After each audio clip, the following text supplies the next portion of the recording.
दोस्तों आज की हमारी इस वीडियो में हम एक्सप्लेन करने वाले हैं हॉलीवुड की मूवी सिटी ऑफ एम्बर, जिसे डायरेक्ट किया है गिल कैनन ने और इसकी IMDb पर रेटिंग है 6.5 आउट ऑफ 10। मूवी की स्टोरी में हम एक ऐसी जगह को देखते हैं जो कि बहुत ही अजीब और गरीब जगह होती है, जहाँ पर ना लाइट होती है ना ही आसमान। और दोस्तों इस जगह से निकलने के लिए कुछ लोग यहाँ से धरती तक का सफर तय करते हैं और धरती पर पहुँचने के लिए इन्हें किन किन मुश्किलों का सामना करना पड़ता है, ये देखना बहुत ही इंटरेस्टिंग होगा। चलिए दोस्तों बिना किसी देरी के बढ़ते हैं अपने वीडियो की तरफ। सिटी ऑफ एम्बर मूवी की स्टार्टिंग में हमें दिखाया जाता है कि पूरी दुनिया में एपोकैलिप्स छा गया है, जिसके कारण अब धरती रहने लायक नहीं बची। इसीलिए कुछ आर्किटेक्चर और इंजीनियर्स ने मिलके आने वाली जनरेशन के लिए एम्बर नाम का अंडरग्राउंड सिटी तैयार किया, जब तक धरती फिर से रहने लायक ना हो जाए। और इस उम्मीद में कि आने वाली जनरेशन को धरती के बारे में कुछ भी याद ना रहे, ताकि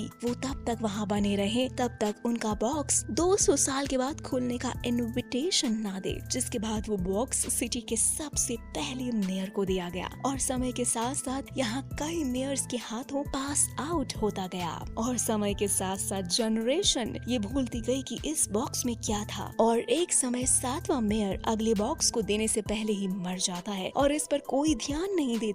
और समय के साथ साथ लोग इस बॉक्स को भूल गए और अब ये बॉक्स 200 साल के बाद खुल तो जाता है, लेकिन उसे देखने वाला कोई नहीं होता। फिर उसके बाद बहुत टाइम बीत जाता है और हम एम्बर सिटी को देखते हैं और इस सिटी के कुछ नियम होते हैं और सभी लोग उसको फॉलो करते हैं। और इस सिटी का काम डिपार्टमेंट में होता है, सभी लोग मिलकर इस सिटी को चलाते हैं। और यहाँ पर किसी भी आदमी को क्या काम करना है उसे लॉटरी से पता चलता है। और इस सिटी में आधुनिक टेक्निक्स न होने के कारण ज्यादातर काम मैन्युअली होते हैं और पूरी सिटी में बड़े बड़े जनरेटर लगे होते हैं, जिनकी मदद से यहाँ पर लाइट चलती है। और इस सिटी को 200 साल की कैपेसिटी पर बनाया गया था और अब 200 साल से ज्यादा गुजर चुके होते हैं। अब जनरेटर धीरे धीरे कमजोर होने लगता है और इस शहर की पावर अब गायब होती रहती है। फिर उसके बाद हम डुन नाम के लड़के को देखते हैं, जिसका सपना ये होता है कि वो उस शहर का इलेक्ट्रीशियन बनेगा, ताकि वो जनरेटर को ठीक करके अपना योगदान दे सके, क्योंकि उसके डैड भी यही काम करते थे। जिसके बाद हम लीना नाम की एक लड़की को देखते हैं, जिसे एक मैसेंजर बनना था, लेकिन जैसे ही उनका भविष्य एक लॉटरी पर निर्भर करता है, लीना को पाइप हेल्पर और डुन का मैसेंजर का काम मिलता है, जो काम दोनों को ही पसंद नहीं होते। अब डुन ये सोचता है कि वो मैसेंजर बनने से अच्छा है कि वो एक पाइप हेल्पर बन जाए, जिससे कम से कम वो जनरेटर के पास तो रहेगा। और वहीं आखिरी में लीना को उसका फेवरेट जॉब मिल जाता है, जिसकी खुशी वो अपनी दादी माँ से शेयर करती है। और फिर हमेशा की तरह लीना अपनी बहन को सुलाने के लिए अपने डैड की रिकॉर्डिंग सुनाती है, क्योंकि अब इनके डैड इस दुनिया में नहीं रहे। लेकिन इस डिवाइस में से हमेशा एक और साउंड भी आती है, जो कि किसी बोरा नाम के आदमी की होती है। इस आदमी ने उसके डैड के लिए एक मैसेज छोड़ा था। उसने किसी चीज पर अपना इरादा बदल दिया है और वो उसके साथ है, ये बोलकर मैसेज कट जाता है। वहीं दूसरी तरफ ये सिटी धीरे धीरे खोखली होती जा रही है, क्योंकि इनके पास जनरेटर और पाइप को ठीक करने के लिए कोई भी चीज नहीं होती। इसीलिए अब उन्हें जुगाड़ से काम चलाना पड़ रहा है और हालात इतने खराब हो जाते हैं कि इस सिस्टम को ठीक करने के चक्कर में काफी सारे लोगों की मौत हो चुकी है। लेकिन इस बारे में शहर में किसी को नहीं पता होता। लेकिन डुन शहर के लिए कुछ करना चाहता है और इसीलिए डुन शहर का मैप चुरा लेता है।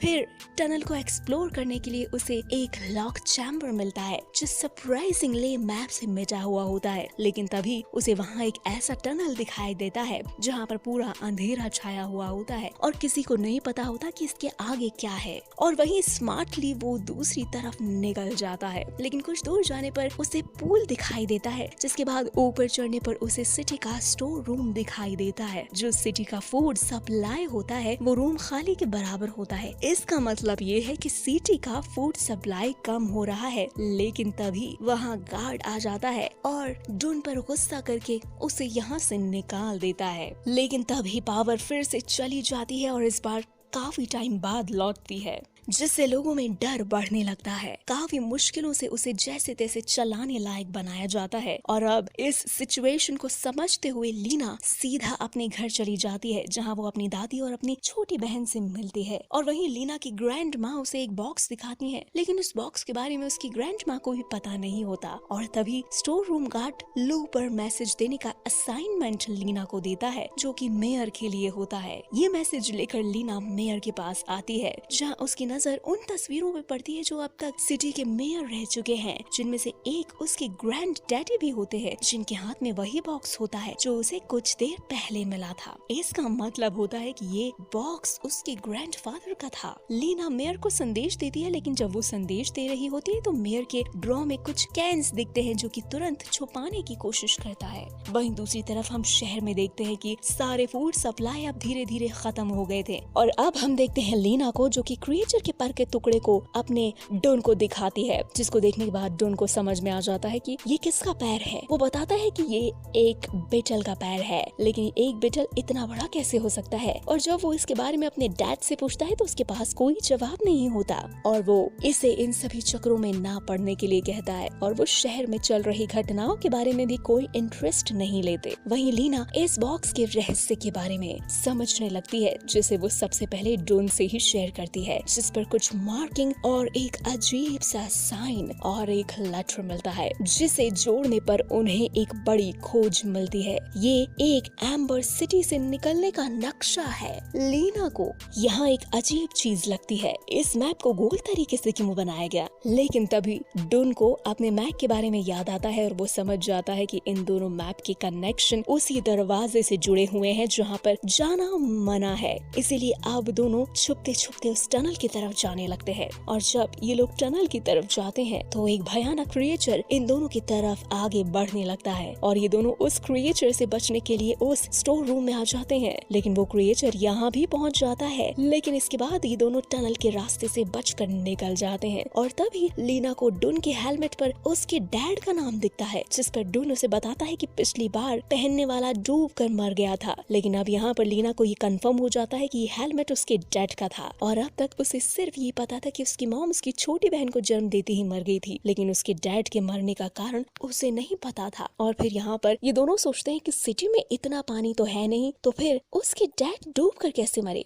तभी उसकी आंटी उसके डैड के बारे में एक सीक्रेट शेयर करती है, जो उसने जानबूझकर उनसे छुपा रखी थी ताकि वो भी अपने डैड की तरह अपनी जान न गंवा दे। दरअसल लीना के डैड को भी लगता था कि एम्बर सिटी के बाहर एक दुनिया है, इसीलिए उन्होंने अपने कुछ साथियों के साथ मिलकर एक खोज की, लेकिन उस खोज से बाहर निकलने से पहले ही वो किसी नदी में डूब कर मर गए। जिसके बाद वो यहाँ से घर जाने लगते हैं और रास्ते में उसे लीसी मिलती है, जो कि उसकी फ्रेंड होती है और उसके पास खाने के लिए कैन होता है और वो कैन इस पूरे शहर में कहीं नहीं होता। और अब लीना उस पर काफी प्रेशर डालती है तो लीसी उसे सच बता देती है। वो बताती है कि ये कैन उसे लूपर ने दिया है और तभी वहाँ पर लूपर भी लंगड़ाते हुए आता दिखाई देता है। लीना उसे देखकर समझ जाती है कि वो गुफा में लंगड़ाने वाला आदमी लूपर ही था। इसके बाद उसे तुरंत एक आइडिया आ जाता है और वो दोनों तुरंत चैम्बर की तरफ जाते हैं। उसका शक सही साबित होता है, मेयर ने खुद के लिए इस शहर के सारे कैन संभाल कर रखे हैं। और फिर उसके बाद ये दोनों यहाँ से निकल जाते हैं और अब ये दोनों लीना के घर आते हैं। लेकिन यहाँ आने के बाद जब लीना अपनी छोटी बहन को अपनी डैड की वही रिकॉर्डिंग सुना रही होती है तो डून यहाँ पर ध्यान देता है कि इस वॉइस में उसके डैड के अलावा किसी और की भी वॉइस है। डून अब उसे ध्यान से सुनता है तो उसे पता चल जाता है कि ये वॉइस उसके डैड की है, यानी कि उसके डैड भी लीना के डैड की खोज में शामिल थे, जिन्होंने ये बात उससे छुपा कर रखी ताकि वो भी यहाँ से निकलने के चक्कर में अपनी जान न गंवा दे। और यहाँ पर हमें समझ आता है कि शुरुआत से उसके डैड किसी भी चीज में इंटरेस्टेड क्यों नहीं थे, क्योंकि वो नहीं चाहते थे कि डून इन सब चीजों में पड़े। और वहीं दूसरी तरफ लीना मेयर की सच्चाई पूरे शहर को बताने के लिए उसके पास जाती है और वो यहाँ पर बाकी लोगों को सच्चाई बताने की कोशिश करती है, लेकिन मेयर के सभी लोग उसके साथ मिले हुए थे,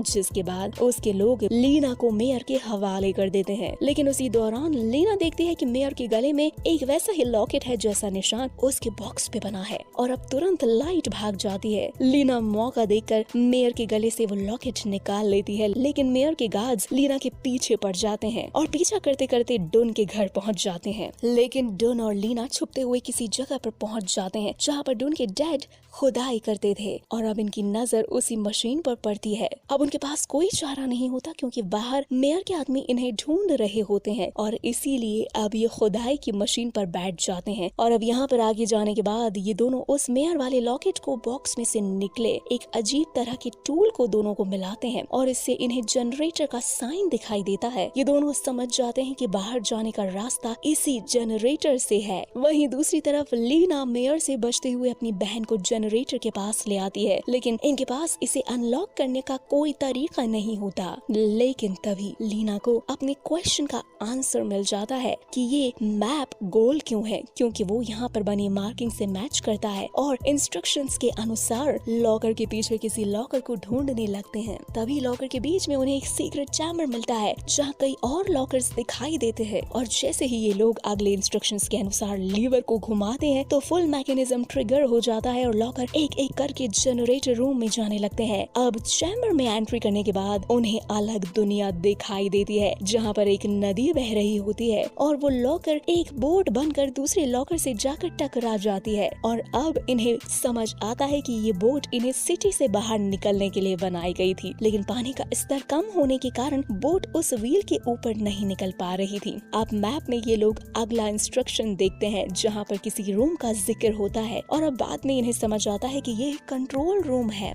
जिसके बाद ये लोग उसकी लॉकिंग सिस्टम को देखते हैं और यहाँ पर इन्हें समझ आता है कि इनका बैच दरअसल एक ही है। इसकी मदद से जब वो कंट्रोल रूम में एंटर करते हैं जहाँ पर देखते हैं कि इस सिटी का कंट्रोल रूम यही है और इसी की वजह से पूरा शहर चल रहा है और ये कंट्रोल ठीक इनके ऊपर होता है। और अब ये अगला इंस्ट्रक्शन देखते हैं और उनके अनुसार कंट्रोल रूम को एक्टिवेट करते हैं और वो रुका हुआ व्हील चलने लगता है, जिससे पानी का स्तर अब धीरे धीरे बढ़ने लगता है। लेकिन वो बीच में अचानक रुक जाता है और वही सिस्टम ऑन करने की वजह से और इतने प्रेशर की वजह से सिटी पर ज्यादा इलेक्ट्रिसिटी प्रोड्यूस होने लगती है, जिससे सिटी के सारे लैंप फूट जाते हैं और ये सारे शहर में पानी फैल जाता है, जिससे मेयर को ये लगने लगता है कि यही इस सिटी का एंड है। और वहीं दूसरी तरफ डुन का वर्कर साथी इन सबको ठीक करने लगता है, जिसे वो ठीक कर लेता है। लेकिन स्थिति तो अब ये हो जाती है कि अगर उसने व्हील को छोड़ दिया तो फिर से सब शुरू हो जाएगा और वहीं पानी का प्रेशर बहुत तेजी से बढ़ने लगता है।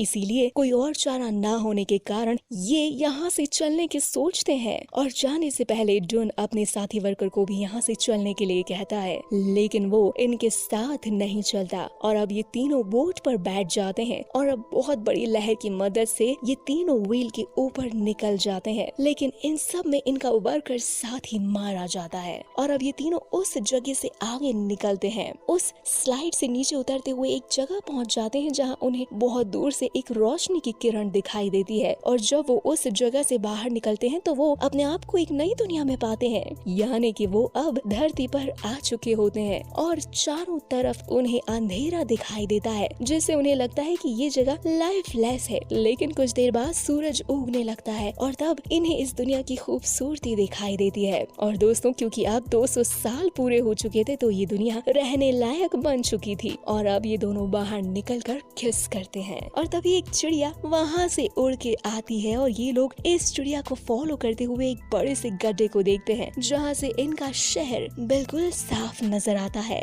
और अब ये लोग एक मैसेज पत्थर के साथ अपने शहर में डाल देते हैं, जो कि शहर में सीधा डुन के डैड को मिलता है, जिसे देखकर उन्हें समझ आ जाता है कि वो जो नहीं कर पाए उसके बेटे ने कर दिखाया और मूवी यहीं एंड हो जाती है। तो क्यों दोस्तों, आपको इस मूवी की स्टोरी कैसी लगी हमें कमेंट सेक्शन में कमेंट करके जरूर बताएं। और दोस्तों, अगर वीडियो अच्छी लगी हो तो इसे लाइक करें, अपने दोस्तों के साथ शेयर करें और अगर आप हमारे चैनल पर नए हैं तो जल्द से जल्द हमारे चैनल को सब्सक्राइब जरूर कर लें ताकि हमारी और भी इसी तरह की इंटरेस्टिंग वीडियोस आपको देखने को मिलती रहे सबसे पहले। धन्यवाद।